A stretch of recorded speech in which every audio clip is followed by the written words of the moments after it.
ഈ മൂന്നാറിലെ പടയപ്പയെ മറ്റൊരു സ്ഥലത്തേക്ക് മാറ്റുന്നത് പ്രശ്നം പരിഹരിക്കില്ല എന്നാണ് ഇപ്പോൾ വിദഗ്ധ സമിതി പറയുന്നത്. പടയപ്പ പോയാൽ മറ്റൊരു കൊമ്പൻ ഇവിടെ എത്തും. മൂന്നാറിലെ മാലിന്യ പ്രശ്നം പരിഹരിക്കുകയാണ് വേണ്ടത്. മനുഷ്യ വന്യജീവി സംഘർഷം പഠിച്ച വിദഗ്ധ സമിതി റിപ്പോർട്ട് മാതൃഭൂമി ന്യൂസിന്.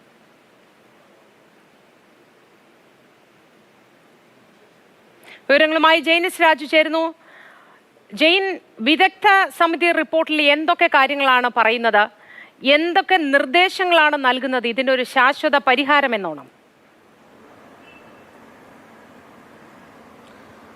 മോത്തി, നമ്മൾ അരിക്കൊമ്പനെ പിടിക്കുന്നതുമായി ബന്ധപ്പെട്ട് ഒരു ഹർജി ഹൈക്കോടതിയിൽ എത്തിയിരുന്നു. ആ ഹർജിയിലാണ് ഹൈക്കോടതി ഒരു വിദഗ്ധ സമിതിയെ രൂപീകരിച്ചത്. ആ വിദഗ്ധ സമിതി കഴിഞ്ഞ ഏതാണ്ട് ഒരു വർഷക്കാലമായി അവിടുത്തെ ആനകളും അതോടൊപ്പം തന്നെ മനുഷ്യരും തമ്മിലുള്ള പ്രശ്നങ്ങളെക്കുറിച്ച് പഠിക്കുകയാണ്. അവരാണ് ഒരു ഇടക്കാല ഒരു റിപ്പോർട്ട് ഹൈക്കോടതിയിൽ സമർപ്പിച്ചിരിക്കുന്നത്. ആ റിപ്പോർട്ടാണ് ഇപ്പോൾ പുറത്തു വന്നിരിക്കുന്നത്, നമ്മൾ പുറത്തുവിടുന്നത്. അതിൽ പ്രധാനമായും ചൂണ്ടിക്കാട്ടുന്ന ഒരു കാര്യം, ഏതാണ്ട് 19 ആനകളാണ് ചിന്നക്കനാൽ മേഖലയിലുള്ളത്. ആ ചിന്നക്കനാലിലുള്ള ആനകൾ അവിടെ ഒറ്റപ്പെട്ട് കഴിയുകയാണ് എന്നുള്ളതാണ്. മുൻപ് അത് വിശാലമായിട്ടുള്ള മറ്റ് സ്ഥലങ്ങളിലേക്കൊക്കെ പോയിരുന്നു. പക്ഷേ ഇപ്പോൾ അതിനിടയിൽ റിസോർട്ടുകളും മറ്റും നിർമ്മാണ പ്രവർത്തനങ്ങളും ഉണ്ടായതിനെ തുടർന്ന് ആനത്താരകൾ പൂർണ്ണമായും അടഞ്ഞുപോയി. അതുകൊണ്ട് തന്നെ ഒരു ചുരുങ്ങിയ പ്രദേശത്ത് ഈ ആനകൾ ഒറ്റപ്പെട്ട് കിടക്കുകയാണ്. അവിടെ അതിനാവശ്യത്തിന് ഭക്ഷണവും വെള്ളവും, മതിയായ ഭക്ഷണവും വെള്ളവും ലഭിക്കുന്നില്ല.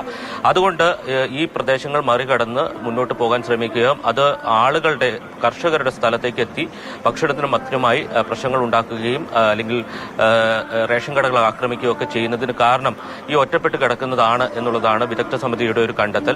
ഇതിന്റെ ഭാഗമായി 2 ഭാഗത്തേക്ക് ഈ ആനത്താരകൾ, മുറിഞ്ഞുപോയ ആനത്താരകൾ പുനഃസ്ഥാപിക്കണം എന്നുള്ള ഒരു കാര്യമാണ് ഈ റിപ്പോർട്ടിൽ പറയുന്നത്. അത് ഒന്ന് സൈലന്റ് വാലി വഴി മൂന്നാറിലേക്കും, മറ്റൊന്ന് ഈ 80 ഏക്കർ ശോല എന്ന് പറയുന്ന ഒരു ഭാഗമുണ്ട്, 60 ഏക്കർ ശോല എന്ന് പറയുന്ന ഒരു ഭാഗമുണ്ട്. അതുവഴി മൂന്നാറിലേക്കുള്ള ഒരു കണക്ടിവിറ്റി ആനത്താര ഉണ്ടായിരുന്നു, അത് പുനഃസ്ഥാപിക്കണം എന്നുള്ളതാണ്. അങ്ങനെ പുനഃസ്ഥാപിച്ചാൽ ഈ ആനകൾക്ക് അങ്ങോട്ട് പോയി അവിടെ വിശാലമായിട്ടുള്ള ഏരിയ ഉണ്ട്, ഭക്ഷണവും വെള്ളവും കിട്ടുന്ന പ്രദേശങ്ങളുണ്ട്, അവിടെ നിന്ന് ആവശ്യത്തിന് ഭക്ഷണവും വെള്ളവും ലഭിക്കും എന്നുള്ളതാണ് ഒരു കണ്ടെത്തൽ. മറ്റൊന്ന് മതികെട്ടാൻ ശോലയിലേക്കുള്ള പ്രദേശമാണ്.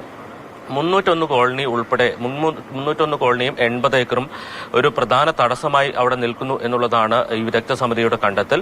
അതുകൊണ്ട് ഈ 2 പ്രദേശങ്ങളും, ഈ 2 സെറ്റിൽമെന്റ് ഏരിയകളും മറ്റൊരു സ്ഥലത്തേക്ക് മാറ്റണം. അത് നിർബന്ധപൂർവ്വം അവിടെയുള്ള ആളുകളെ കുടിയൊഴിപ്പിക്കണം എന്നല്ല, അവരുടെ സഹകരണത്തോടു കൂടി മറ്റൊരു സ്ഥലത്തേക്ക് അവരെ മാറ്റി പാർപ്പിക്കണം എന്നുള്ളതാണ് ഈ വിദഗ്ധ സമിതിയുടെ മറ്റൊരു നിർദ്ദേശമായി മുന്നോട്ട് വയ്ക്കുന്നത്.